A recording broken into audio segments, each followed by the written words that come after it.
In life, there are many important questions that need asking, and this one may be among the most feared. Which vinyl record would you throw?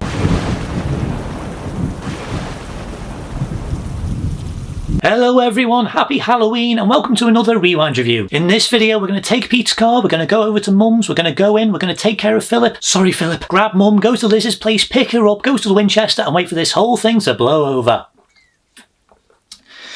I don't want to get drunk doing this video. We are, of course, taking a look at Shaun of the Dead. Released in 2004, the first instalment of the self-titled Three Flavours Cornetto trilogy sees the uneventful and aimless lives of a London electronics salesman and his layabout roommate disrupted by the zombie apocalypse. Directed and co-written by Edgar Wright, the movie stars co-writers Simon Pegg and Nick Frost, along with Kate Ashfield, Lucy Davis, Dylan Moran, Nicola Cunningham, Peter Serafinowicz, Jessica Hines, Penelope Wilton and Bill Nighy. I've been looking forward to this one. Even though I haven't covered any of his movies in the past on this channel and I haven't seen everything that he has made, I am a fan of Edgar Wright and his style of directing. From Scott Pilgrim vs. the World and Space through to Baby Driver and Last Night in Soho, he has made a wide variety of projects that dip in and out of different genres. But arguably what he, Simon Pegg and Nick Frost are most well known for is this, the Three Flavours Cornetto trilogy. The Three Flavours Cornetto trilogy is an anthology comedy series consisting of 3 films, each with a different genre. There's this movie, Shaun of the Dead, which is very much a horror movie, Hot Fuzz, which is an action movie, and The World's End, which is a sci-fi film. And the only thing that connects these films together outside of the creative team is the fact that all 3 films feature references or have characters eating Cornetto ice cream. Because why not? Apparently it started off as a joke in this movie where Ed is eating a Cornetto on screen, and apparently they actually got in contact with Cornetto, the company who make these ice creams, and they gave them this massive supply of them for actually featuring it in the film. So of course, when they were trying to develop Hot Fuzz, they did the exact same thing again, only this time they didn't get another supply of them. But it just became this running joke that each movie had, to the point where it basically became the unofficial name of the series, because basically in every movie you get a different flavour. So that is basically where the name comes from. So for this video, I am taking a look at the first, and for a lot of people, the best in the franchise, and that is Shaun of the Dead. So what's it about? Shaun of the Dead follows the titular character Shaun, who works as an electronic salesman and whose life doesn't seem to be going anywhere. And after one really bad day, he decides to sort his life out. But his timing could not be any worse, as he and his best friend Ed find themselves in the middle of what may be a zombie apocalypse. But that's not going to stop good old Shaun, and he decides to use this as an opportunity to show everyone how useful he is by saving them all and hopefully getting his ex back. There is a lot that happens in this movie, and if you do lay it all out, it does look like there is a little bit much. But the thing is, everything that happens in this is balanced out incredibly well, and it is woven together in a way that makes sense. And for a movie that clocks in at around about an hour and a half without credits, that is genuinely impressive. It also helps that this movie utilises some excellent parallels and foreshadowing in a brilliant way that help build up and set up sequences that will happen later on. This movie is honestly on the same level as things like Back to the Future in terms of setup and payoff. The story and the dialogue are so cleverly written that unless you've seen it, you're probably not going to pick up on a lot of the things that get set up quite early on, including one sequence where Ed, played by Nick Frost, basically spoils the entire film. But again, it's so fast and worded so well that you won't pick up on it unless you've seen it. And that's even after a few viewings. It's a very fast-paced movie overall, but they do manage to find the right kind of speed to allow this movie to move quite quickly whilst not rushing anything. And the runtime absolutely breezes past. The film is just under an hour 40 minutes, which is the perfect runtime for this movie to not only do everything that it needs to do, but do it in a way that doesn't feel rushed. And it means that everything stays focused, and it's edited in a way that makes this feel quite lively and snappy, while skipping over some of the more dull aspects that might drag this out. In some cases, it almost feels a little bit cartoonish, but it works really well, and it does help make this even funnier, with lots of sharp cuts, how the sound design is used, and how the songs are incorporated. That is something that Edgar Wright does do really well in this movie. That's the songs that he's picked and how they're used. The songs are perfectly integrated into this movie, with pretty much everything actually syncing up to the point where there are sequences that are basically choreographed to the songs that are playing in the background. The best of which being the bar fight in which Shaun, Ed and Liz take on a zombie using snooker cues, and it's all timed perfectly to Don't Stop Me Now from Queen. That is honestly one of the funniest scenes for me, especially the bit where Diane starts using darts, where she pulls them out the dartboard, starts throwing them at the zombies, keeps missing, Shaun freaks out, and then she throws one that gets him right in the side of the head and he just goes, ah!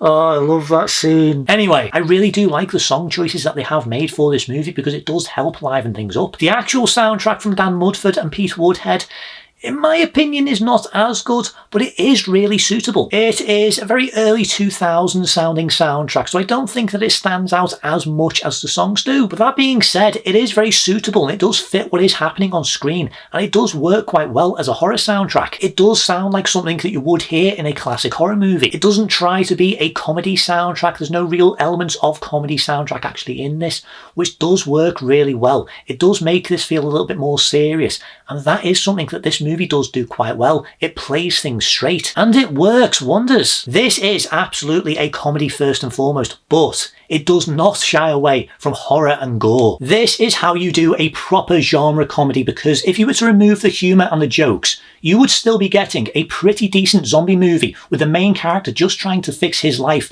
and forced to do some really brutal and traumatising things. It's even got a few decent jump scares. I wouldn't really say that this is a scary kind of horror movie, but it does have some very tense moments, especially towards the end. And it does have one moment involving a window that, even though this movie is rated 15, and I was 15 when I first saw this, even back then, that was a lot. I'm all good with it now. I've seen a lot worse over the years, but I will advise caution for younger viewers. This is a proper zombie movie, so it does have some very disgusting and gory moments. I may not be the biggest gore fan, but I will admit that some of the effects that they do use in this are really good, very clever, and they do hold up 20 years on. This is a fairly practical film, and it does use a lot of makeup and prosthetics to bring things to life, and it does look good overall. And it does have a few elements dotted throughout this that do help aid some of the more supernatural stuff. And again, it does look pretty good overall. But no, this isn't all blood and guts. It is a comedy first and foremost, and it is a bloody funny one, if you pardon the pun. This has all sorts of visual and verbal gags, some that play into zombie movie cliches, some coming more from character, and they are hilarious. Very rarely will there be a gag that doesn't land in this movie, hardly any to be honest,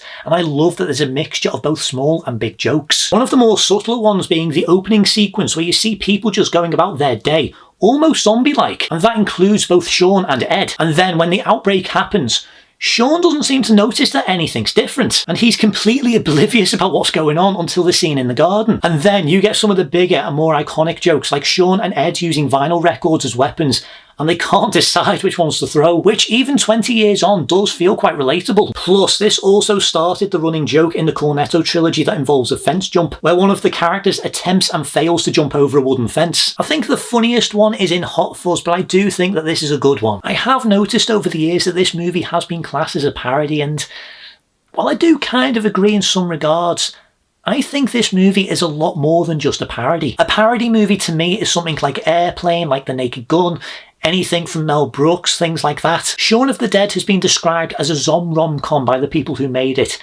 and I think that is the most accurate description. It's a romantic comedy that happens to take place during a zombie apocalypse. Plus, this movie is far too serious and dramatic, in my opinion, for a parody. As over the top and funny and quirky and lively that this movie can be, it's all grounded very well by some very believable drama. So much so that I do think this movie actually is quite emotional. That isn't really something you get in a parody movie, plus it does make the characters feel a little bit more believable, and you do start caring about them. I should probably talk about the characters right now, it's been long enough. The characters that appear in this are brilliant and highly memorable, with everyone having their own quirks and moments to shine. Everyone performing in this is on top form, is perfectly cast, especially Penelope Wilton and Bill Nighy as Shaun's mum and stepdad, and all of them are clearly having a load of fun making this. Some don't get quite as much to do, like Lucy Davis and Dylan Moran, but they still get some good laughs and contribute a new aspect to the film and the main group's dynamic. Even the smallest roles, some of which are basically cameos, I think that everyone is perfectly cast. Like Jessica Rebecca Hines, Peter Serafinowicz and Rafe Spall. I love that scene where Shaun, Ed, Liz and the rest of the group bump into this other group of survivors, and it's basically a combination of a load of actors from loads of different British comedy shows. Most of them used to have appearances or cameos in each other's shows, so in some respects it does feel like a big reunion for them. In this you have Matt Lucas from Little Britain, Rhys Shearsmith from The League of Gentlemen, Martin Freeman from The Office, Tamsin Greig from Black Books. It's pretty cool. There's no Bill Bailey in this though. That's a shame, but he is in Hot Fuzz. Anyway, but there is no denying that the best performances come from the main trio, and that is Kate Ashfield as Liz,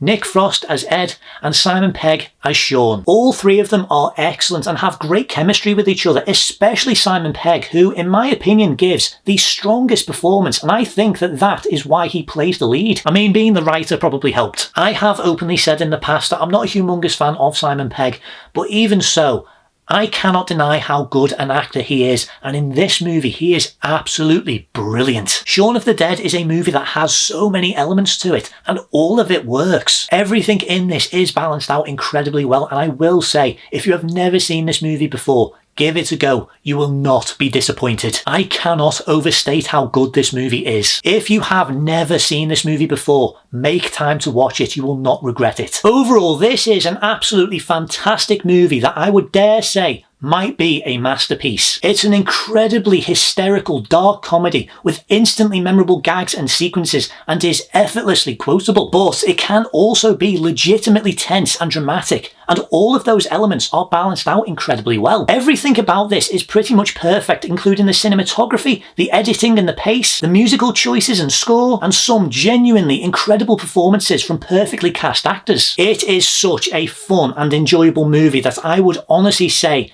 this is a must-watch. Whether you're a fan of horror or not, whether you're a fan of Edgar Wright or not, or Simon Pegg and Nick Frost, this is a film that you need to check out if you have never seen it before. Make time to see this, you will not be disappointed. I absolutely love this film, and it has become a regular part of my Halloween watch list, or if I want a good laugh. So with all that being said, my rating for Shaun of the Dead is, without a doubt, a 10 out of 10. I am definitely going to have to do videos for Hot Fuzz and The World's End. I haven't seen those movies in a while, and I am keen to revisit them. So keep an eye out for those in the future. Well, I think that is pretty much everything I want to say for this video, so if you have watched this video, thank you very much for watching. If you enjoyed this content, please like, subscribe, and be sure to hit that notification button. If you have seen Shaun of the Dead, let me know down in the comments what you think about it. Plus, if you have any suggestions for any future rewind reviews you would like to see me do, let me know down below. Dear God, I didn't know I could talk so fast. And let me know which movie in the Cornetto trilogy is your favourite. But until next time, thank you very much for watching, and I shall see you in the next video. Happy Halloween.